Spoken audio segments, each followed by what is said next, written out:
Welcome to Highlight Your Healing. I'm Shannon Roane, certified grief coach and founder of J&J Journals. This podcast is for women navigating grief and looking for ways to heal with faith. And today, we're going to talk about what I like to think of as the very first step in your healing. And that's naming your grief. So let me ask you this. Have you actually named your grief? I mean, like really put into words what you've been feeling? So when I first went through my back-to-back losses, I really didn't have words for what I was feeling. I had just survived a ruptured ectopic pregnancy, the loss of my aunt, and a miscarriage. And while my body was healing, my heart was silently breaking. I went through all of the emotions. I mean, feeling sad, angry, tired, and quite honestly, just empty. And because I couldn't name it, I felt like I was drowning in something I couldn't even explain.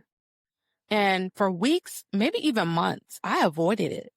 I tried to stay busy. I tried to be strong and just kept telling myself that I'd be fine. But the truth is, grief has a way of catching up to you. I started to feel like I was just so heavy and weighed down, like I was carrying something invisible that no one else could see. I kept telling myself I had to keep moving. I had to just get back to life. But you know, the more I avoided naming my grief, the heavier it became. I vividly remember sitting at my desk with a journal in front of me, and I just stared at that page for what felt like an hour. But finally, I wrote the words I had been avoiding, and that was, I lost my baby. Did the pain go away? No, but something shifted. It was like giving myself permission to finally acknowledge my reality. And that became the first step to healing.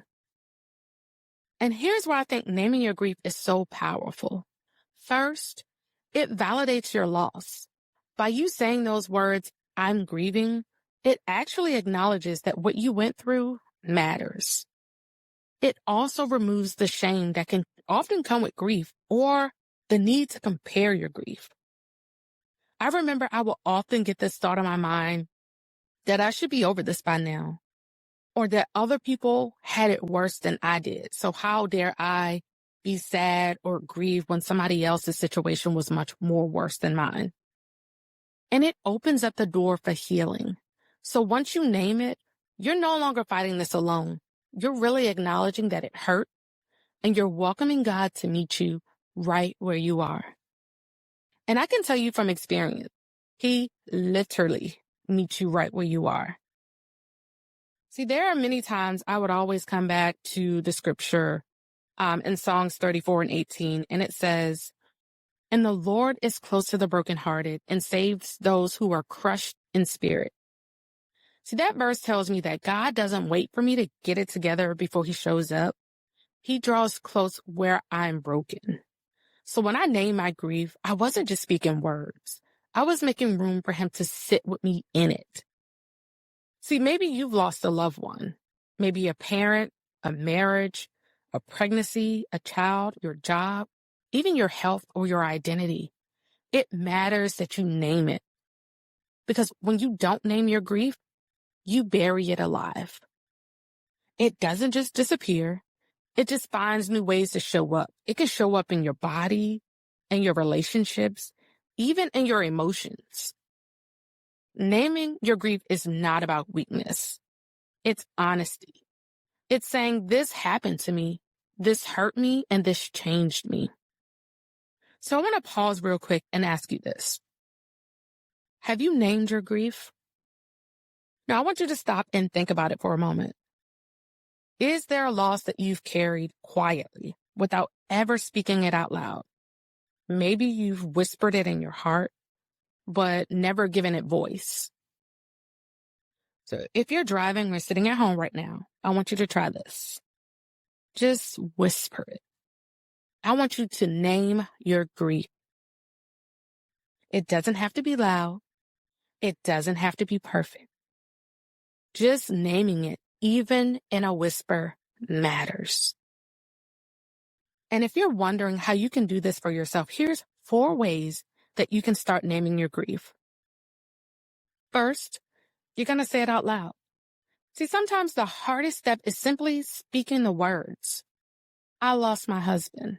I lost my partner. I lost my mom or my dad. I lost my baby. I lost my job.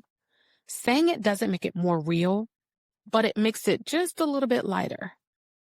And next, you're going to write it down. Your journal is a safe space. You don't need paragraphs or pretty handwriting. Just write. Today, I name my grief as, and write whatever your grief is. And then you're going to make a grief list. List out all of the specific things you're grieving. It could be a person, pregnancy, a dream, or even a version of yourself. And lastly, you're going to share it with someone safe. See, not everyone deserves access to your deepest pain, but having at least one person who knows what you're going through can help you feel less alone. So I know we talked about a lot today, but to sum it all up, you can't heal what you won't name. That's it. You have to name your grief. So I want you to grab your journal and focus on this journal prompt. Today, I name my grief as. So let today be a starting point of you finally naming your grief.